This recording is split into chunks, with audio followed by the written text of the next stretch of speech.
मैं उन्हें आमंत्रित करता हूं कि श्रीमान जी, आप बिहार सरकार का मंत्री हैं, आप गोड़ाई पंचायत के वार्ड नंबर 1 और वार्ड नंबर 2, जहां लगभग 1000 से अधिक अत्यंत निर्धनतम परिवार के लोग रह रहे हैं, किस दशा और किस स्थिति में उनका जीवन गुजर रहा है, यह देखने के योग्य है। क्रंदन, इनकी वेदना को सुनकर हृदय विदारक हो गया कि काश मेरे जैसे व्यक्ति को अगर यहाँ का प्रतिनिधित्व मिल गया होता और उतने बड़े ओहदे को प्राप्त कर लिए होते तो यह वेदना अभी तक समूल नष्ट हो गया रहता, समाप्त हो गया रहता।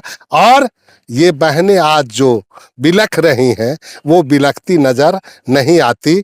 शिक्षा के लिए आज हमारे बच्चे को राजस्थान के कोटा जाना पड़ता है। हम राजस्थान की भांति, कोटा की भांति हम यहाँ शिक्षा की व्यवस्था को स्वस्थ और दुरुस्त करेंगे और बिहार का एक भी बच्चा बेहतर शिक्षा के लिए बिहार से बाहर नहीं जाएगा। जिसका पति, जिसका भाई इस छठ में बिहार के दूसरे हिस्से से काम करके वापस लौटेगा, इस छठ के बाद उसको बिहार से बाहर काम के लिए नहीं जाना पड़ेगा। नमस्कार, आप देख रहे हैं स्ट्रीम बिहार। मैं हूं सुदर्शन कुमार। अभी हमारी मौजूदगी कल्याणपुर विधानसभा क्षेत्र में है। जैसा कि देख सकते हैं कि जनसुराज के द्वारा, यानी कि इन लोगों के द्वारा पदयात्रा निकाला गया है और उम्मीदवारी भी पेश इनकी हुई है इस विधानसभा क्षेत्र में। क्या कुछ मिशन है, विजन है, जिस मिशन और विजन को लेकर के आज ये चुनावी मैदान में यानी कि पदयात्रा निकाल रहे हैं और चल रहे हैं, लोगों के द्वार जाकर के अपनी बात को रख रहे हैं और जनसुराज के पक्ष में वोट करने के लिए लोगों को प्रेरित कर रहे हैं। स्वागत है स्ट्रीम बिहार में। सबसे पहले अपना एक छोटा सा परिचय देंगे सर। जी बहुत बहुत धन्यवाद आपका। रामबालक पासवान, प्रत्याशी जनसुराज पार्टी, प्रशांत किशोर जी के प्रेरणा और निर्देश पे यहाँ आए हैं और अपने कल्याणपुर विधानसभा क्षेत्र में मतदाता मालिकों से मिल रहे हैं। आप देख रहे होंगे कि यह गोड़ाई बल्हा पंचायत है। जी, गोड़ाई पंचायत, गोड़ाई पंचायत है। गोड़ाई पंचायत का यह वार्ड नंबर 2, 1, 2 का मतलब ये स्थिति।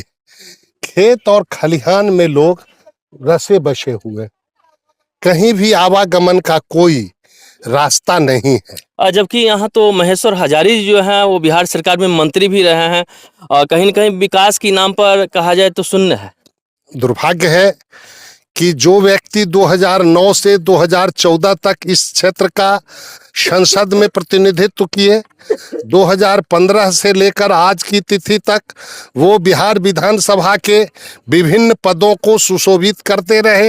यहाँ की आम जनता उनको चुनाव जिताकर अपने इच्छा आकांक्षा की पूर्ति के लिए, अपने विकास के कार्य के लिए निरंतर उसको भेजती रही।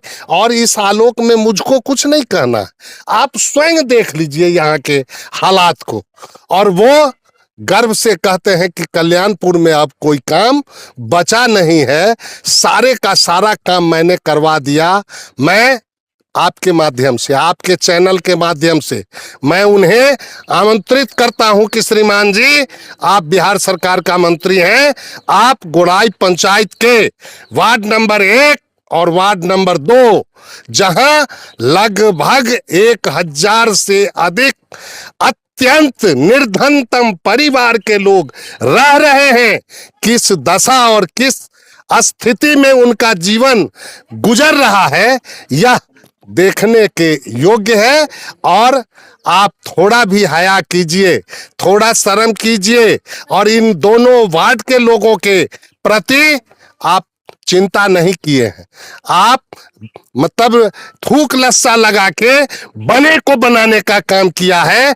किसी गरीब को बनाने में आपकी कोई भूमिका जनता का अगर जनमत आपको मिल रहा है तो किस तरह का कल्याणपुर विधानसभा में विकास करेंगे?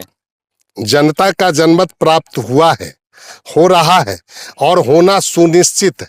जो प्यार प्रेम मिला है इन माँ बहनों का, आप देखेंगे इन सब लोगों को जब मिलकर मैं निकला हूं तो इनका क्रंदन, इनकी वेदना को सुनकर हृदय विदारक हो गया कि काश मेरे जैसे व्यक्ति को अगर यहाँ का प्रतिनिधित्व मिल गया होता और उतने बड़े ओहदे को प्राप्त कर लिए होते तो यह वेदना अभी तक समूल नष्ट हो गया रहता, समाप्त हो गया रहता। और ये बहनें आज जो बिलख रही हैं वो बिलखती नजर नहीं आती। इसलिए ऐसे सुदूर इलाके को जहाँ विकास की रोशनी नहीं पहुंच पाई है वहां तक विकास मेरा प्रथम लक्ष्य होगा। शिक्षा का स्तर गिरा हुआ है विधानसभा क्षेत्र में।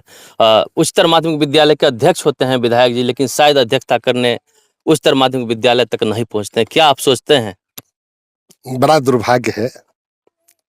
शिक्षा के स्तर के विषय में हमारे आदरणीय प्रशांत किशोर जी बहुत सीना तान कर कहते हैं, और जब तक बिहार में शिक्षा की व्यवस्था स्वस्थ और दुरुस्त नहीं हुआ, हमारे जो ये नौनिहाल बच्चे हैं, छोटे छोटे बच्चे और बच्चियां हैं, जब तक इसको बेहतर शिक्षा नहीं मिलेगा तब तक ये ज्ञानवान नहीं हो पाएगा, और जब तक ज्ञानवान नहीं हो पाएगा तब तक इसके जीवन में कोई सुधार नहीं आ पाएगा।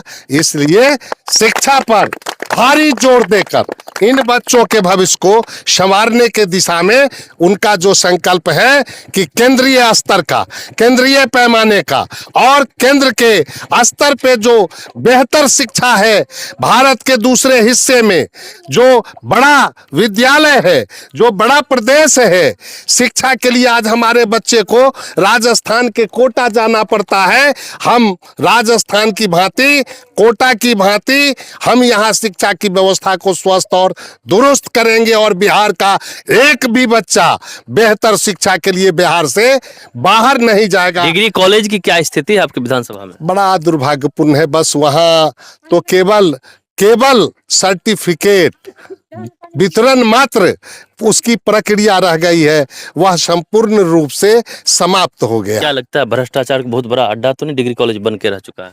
शुद्ध रूप से भ्रष्टाचार केवल डिग्री कॉलेज में ही नहीं, संपूर्ण बिहार में, संपूर्ण बिहार की व्यवस्थाओं में भ्रष्टाचार का गुण इस कदर प्रवेश कर गया है कि भ्रष्टाचार से त्रस्त है लोग। पूरा बिहार भ्रष्टाचार से त्रस्त है, यह आम लोगों के जुबान पर है। इसके विषय में कुछ कहने आज की पद यात्रा के माध्यम से लोगों को क्या संदेश देना चाहेंगे? बस मैंने अपील किया है खुले तौर पे कि मैं प्रशांत जी के सिपाही की हैसियत से आपके बीच आया हूं। आप सब लोगों की दशा दुर्दशा को मैं देखा हूं, और आपके दशा और दुर्दशा को दुरुस्त करने का जो प्रशांत किशोर का संकल्प है, आप एकजुट होइए और प्रशांत किशोर जी के अधिकृत चुनाव चिन्ह स्कूल के बस्ता छाप को विजय बनाइए। हम बिहार में नया परिवर्तन लाएंगे, नया बिहार बनाएंगे। और प्रशांत जी ने यह भी कहा है कि जिसका बेटा, जिसका पति, जिसका भाई इस छठ में बिहार के दूसरे हिस्से से काम करके वापस लौटेगा, इस छठ के बाद उसको बिहार से बाहर काम के लिए नहीं जाना पड़ेगा। उस व्यक्ति को 10,000 से लेकर 15,000 तक का काम इसी बिहार में देने और दिलवाने का काम होगा। एक बार पुनः परिचय देंगे अपना? राम बालक पासवान, प्रत्याशी जनसुराज पार्टी, कल्याणपुर 131 सुरक्षित।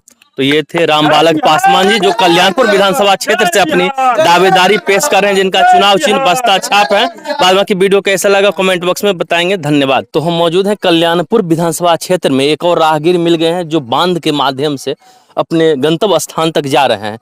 क्या कुछ कहेंगे इस विधानसभा की विकास को लेकर के? इस विधानसभा में विकास हुआ है, लेकिन उतना नहीं हुआ है जितना होना चाहिए।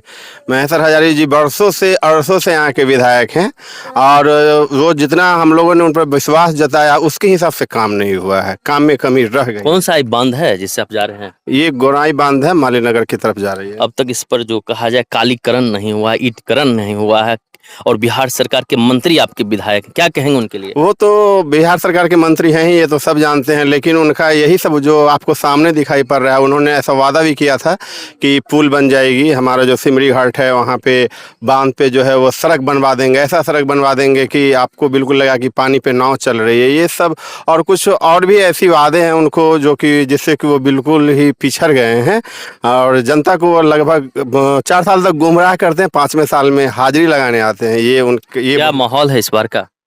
इस बार का माहौल जो है वो जनसुराज के पक्ष में जा रहा है। मतलब सारे लोग जनसुराज के पक्षधर हो गए हैं इस बार। क्या लगता है जदयू के जो प्रत्याशी हैं? प्रशांत किशोर का चेहरा बेदाग है, साफ सुथरा है, अच्छे हैं, पढ़े लिखे हैं, अगर वो किसी को जितवा सकते हैं तो जीत भी सकते हैं। रणनीतिकार हैं वो, रणनीति अगर वो जिताने के लिए बनाए तो उम्मीद है कि बिहार के अग्रणी राज्यों की श्रेणी में लाने का रणनीति। क्या नाम हो आपका? अवधेश कुमार। तो ये थे अवधेश कुमार जो कल्याणपुर विधानसभा की बदहाली को बताए, और हम चाहेंगे कि कैमरा को थोड़ा घुमा करके उधर तक दिखाइए कि किस तरह से लोग इसी पगडंडी रास्ते से बांध पर आ रहे हैं, रोजमर्रा की जो जिंदगी है जी रहे हैं, और ये कहीं ना कहीं कल्याणपुर विधानसभा क्षेत्र जो है विकास से कोसों दूर है। बने रहे स्ट्रीम बिहार के साथ, धन्यवाद।